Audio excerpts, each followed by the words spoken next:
હતા બેઠા છે એટલે દર વર્ષે મને એમ કે અદા તમે લગ્ન ગીત તો ગાતા નથી પણ અહીંયા માહોલ છે ને ડાયરા ટાઈપ હોય વનિતાબેન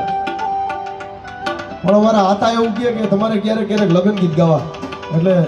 એક સુંદર મજાનું લગ્ન ગીત અમારી લાડકભાઈ દીકરીઓ માટે